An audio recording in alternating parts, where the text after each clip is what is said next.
Hey everyone, and welcome to the banner review of Solitary Patron Snow featuring Serah. Both dropped yesterday together with the latest trial. I hope you saw my video, but the boss is fairly easy. So, Snow. We shall talk about him. He's a magic and or physical tank. And if you're liking this video, consider subscribing and liking it. Now, let's move on. I felt very bad saying this, by the way. People told me to say this just for the giggles and see what happens. So, let's see. But really, do it.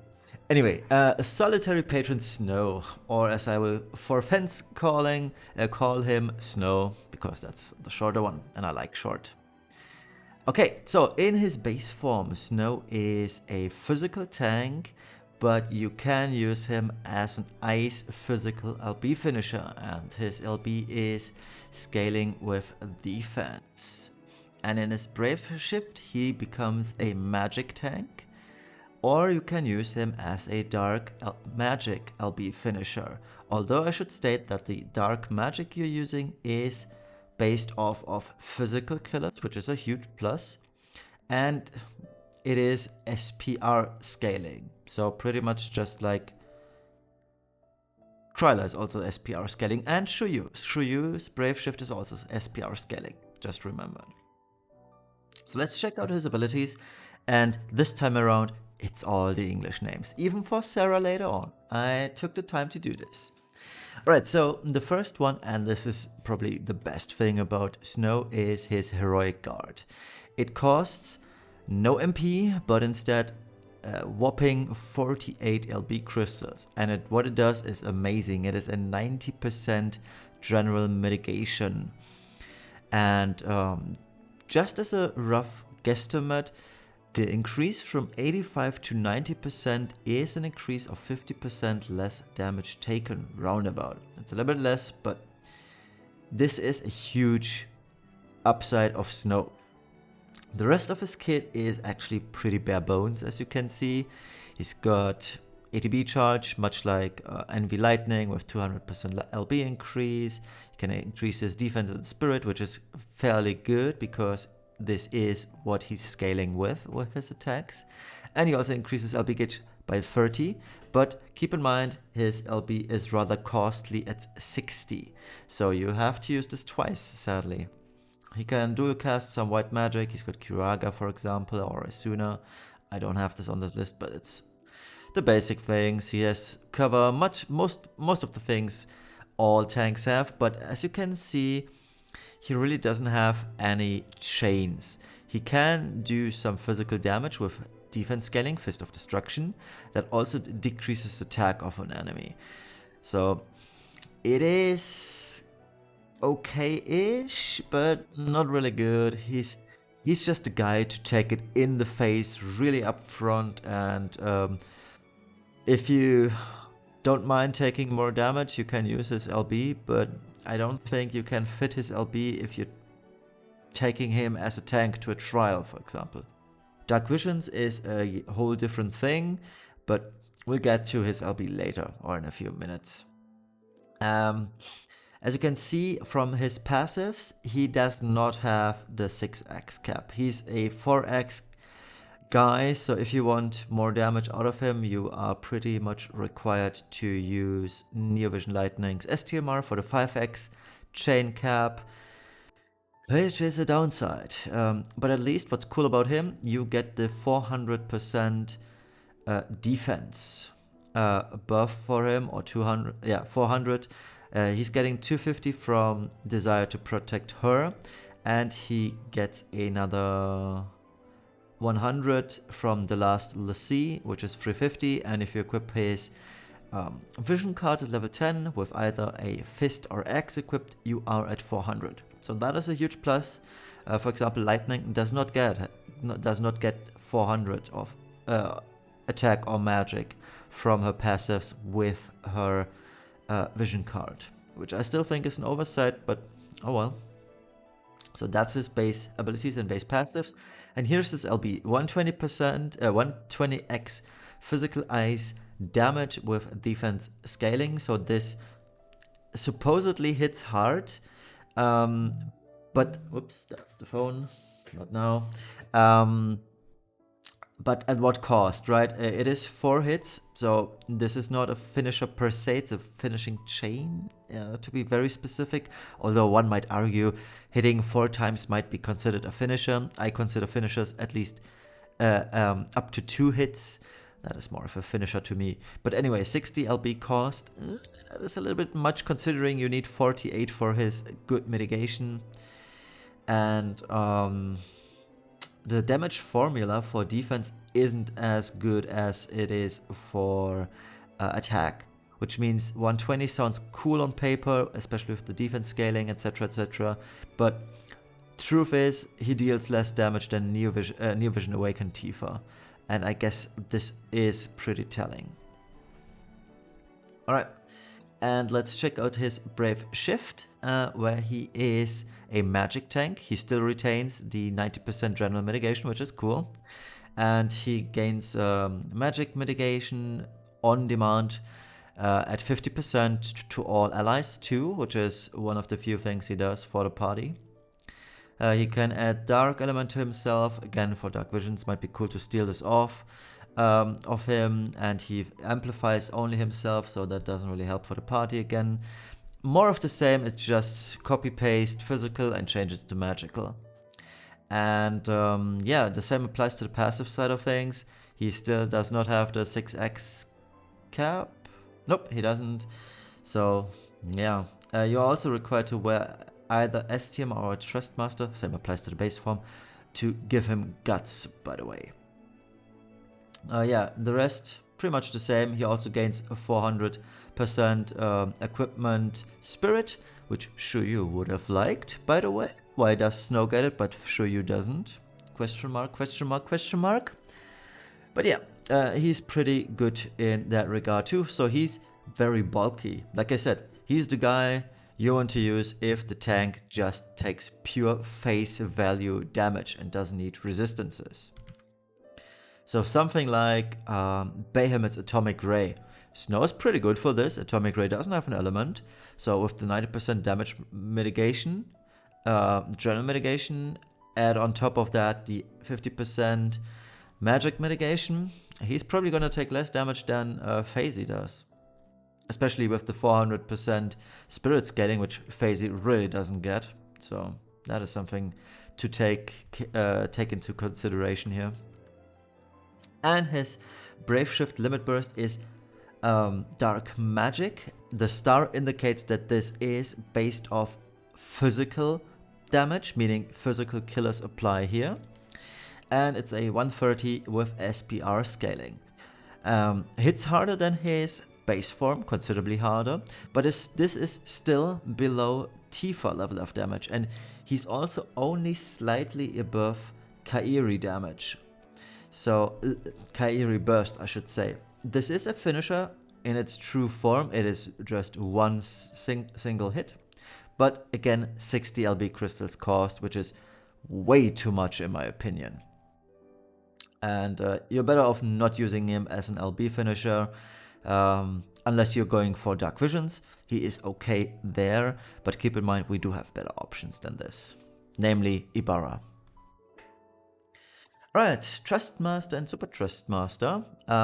Both, short version, both are very good for himself. The Materia gives you 40% defense and spirit. No restriction to that. Just base 40 just baseline 40% defense spirit and 750 static HP. And I really like this. It's our first Materia, if I'm not entirely mistaken, that just gives you flat out any stat, which is cool. It just adds to his huge bulk, or anyone else's huge bulk, I should say. Has very good stats in general and is generally very useful for fights where you just prefer bulk over resistances. And his STMR is a fist with 175 defense and spirit alike. So these are very solid stats, but mainly for himself as he does both. Tanks, especially the Physical tanks, they have shields usually, and the shields provide more defense than this. And the same applies to defensive shields, for example. They have, I believe, Sacred Shield. Charlotte's shield has now 200 spirit. So you'd probably use Sacred Shield, Charlotte's spirit shield, and another staff, for example, on Phasey. Staff of Ripples comes to mind for additional spirit. So for tanks that are actually meant for their role, such as Gebranth or Phasey, they are better off using some other weapon slots. I mean, this weapon isn't bad per se. It is good on himself, very good on himself even. So yeah, but for the other tanks, there are better options available. But in total, not too bad, not too bad. Now, his vision card, I like this. This vision card looks really cool. Like I said, for Near Vision Lightning last week, I just like these sprites. They're so good. Huge props to the art department again. This is just awesome. But yeah, the vision card is just straight up power creep to boot. So level 1, base defense 30, base spirit 30, base HP 500, and a 10, 60, 60 base defense and spirit, and 1000 base HP. Just to compare this to Gebranth, Gebranth has 80 base defense at level 10, but only 800 base HP, for example. So Snow's vision card already power creeps Gebranth vision card, even though Gebranth has slightly higher base defense. But at some point, you pretty much, especially for fixed attack damage, HP does more. So it's pretty much up to the fight at the end of the day, which vision card you prefer. But as for Snow, I guess you're going to use his own vision card. And the reason is he gains 40% HP if you're using the combination of Axe and Fist. So the 20% is not only for Axe, but it also adds up if you're using a Fist. So 2 weapons of these aforementioned ones is 40. And he gets up to 80% HP if you're using Axe and Fist combined. Do you want to do this? That is on a whole different topic, but technically you could. And the level 10 passive is the icing on the cake pretty much. It boosts equipment, defense and spirit by 50% when single wielding an axe or fist with or without a shield. And it's male units only. So the vision card in total is best on himself, but it might be good for someone like Gebranth as well. But like I said earlier, it just straight up power creeps Neo Vision Gebranth, a vision card, as it just provides more stats at the same cost pretty much, with just slightly lower base defense. I mean, 20 base defense at the end of the day is huge, but still the base HP make up for that. Yeah, and lastly, I'd like to mention that the passives, especially the Axe and Fist ones, they are a little bit too restrictive, and really just say use this on Snow. That is my point of view here. So next up would technically be the build and damage. I'm skipping this week. It's not even for time's sake or anything else. He just doesn't cut it. He's below Tifa, he's just slightly above Kairi. There's really no reason to discuss builds and damage for Snow. Just build him as a tank. If you want to, you can use killers and LB materia on him, but you'd sacrifice defense percent or spirit percent in that regard. And the question is that actually worth it? And I don't think it is, unless you're talking strictly about Dark Visions. Yeah, it would be okay to do so, but still, his damage is just so low. So let's check out Near Vision Awakened Serah.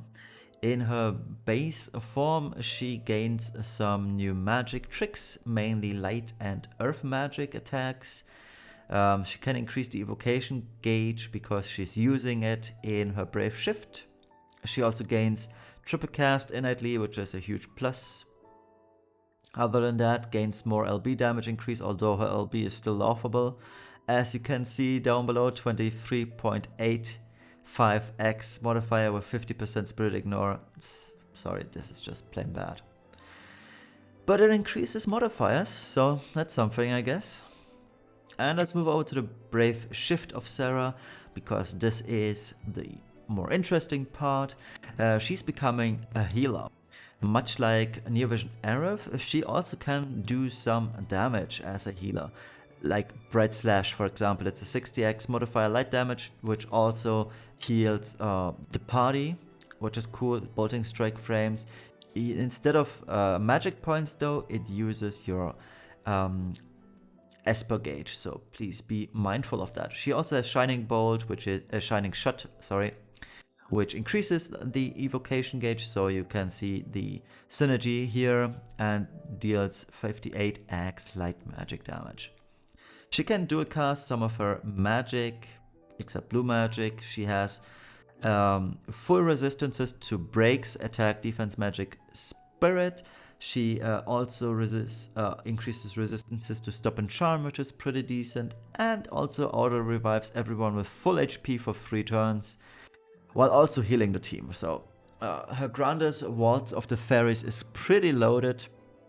Her cooldown Lunar Blessing is also pretty loaded, as it grants a 5k barrier, increases LB gauge to everyone 8 to 10, which I don't like, but well, 8 LB crystals is decent. It again increases resistances to all breaks for 3 turns, cures all status ailments, cures stop. It's just good all around. And her LB is pretty much the icing on the cake. Grants status ailment immunity for 5 turns, 7.5k barrier, and 50% damage mitigation. That is really good. And the cost is very cheap, it's just 27 LB crystals. That's fairly easy to do. Okay, let's move on to the evaluation pretty much. We're almost at the end. How do they fare? So Snow in general is a solid physical tank, but if you have Near Vision Gebranth, there's actually no need to pull here. And as a magic tank, he's just subpar, and FaZe completely overshadows him. She has so much more party support. She can fill LB gauge, she can buff so many resistances while also being super tanky. And Beatrix Near Vision Awakened is coming rather soon-ish, I would assume, and she's just more bulk than anyone else, even Snow. So there's no reason for you to pull on Snow, to be honest. And as an LB finisher, he's just straight up weaker than Tifa and just slightly better than Near Vision Kairi. So in total, he's a solid choice for fights that require your tank to just take the hit rather than resist anything. And we barely get any fights like these. Ashura maybe was one of those trials where you just had someone face tank it, literally. But even at Ashura, you needed some resistances. And regarding Serah, she's still totally useless in her base form, but her healing and supporting capabilities in Brave Shift are really good. So the conclusion on Snow is he's a good tank, but completely lacks party support, and he's a weak finisher. And Serah, useless in base, very good in Brave Shift. So, should you pull? If you have FaZe and Near Vision Gebranth, don't pull. This is going to be a waste of Lapis. Unless, of course, you're a huge fan of Snow. I would understand, his sprite is pretty cool. But I'm not pulling for sprites, fan favorites, etc. I'm pulling mainly for units that bring something to the table. Something useless that the units that I already have don't do. And nothing of Snow's kit is actually useful to me. I know 90% general mitigation is cool, but Gebranth and FaZe have so much more than this, and it's just... It would have been nice to have on FaZe and Gebranth, but you've seen me manage without it, and the hardest trials with Behemoth and Ashura are done, and no other trial is coming even close in toughness when it comes to tank damage taken for a while, or if ever, for the time being. So Snow Saving Grace is the 90% general mitigation, but it comes at a huge cost and it requires a lot of babysitting. You have to sacrifice another party slot to make his LB be filled every second or third turn. And I don't think this is good at all for party building, for team building. You could have used this for another DPS, for example. And this is why Gebranth and FaZe are so much better. You can just take them at face value, use them on their own. They're super self-sufficient. They don't need anyone else to fill a big gauge because FaZe can do this by herself, for example. So, yeah. Serah, on the other hand, is actually very solid as a general healer and supporter.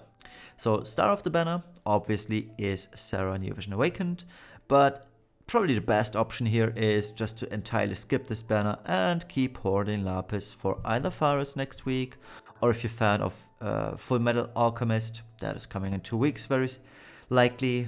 So those are 2 good banners. Or keep hoarding for Noctis Arden. They have Sword in Peril, by the way. Or New Vision Luna Freya, who's power creeping everyone and everything, doubling, almost doubling Terra's damage. And this is what I'm going for. So yeah, that pretty much concludes this week's banner review. Thank you very much for watching. I hope this was helpful to you. If you pulled on Snow, I hope you had good luck. This pretty much concludes this week's content, but I need to do something else for the raid, because people talk to me, how do you do this raid? I'm struggling with it. I might actually do a video on this sometime later today. Let's see about that. And yeah, thank you very much for watching. See you in the next one.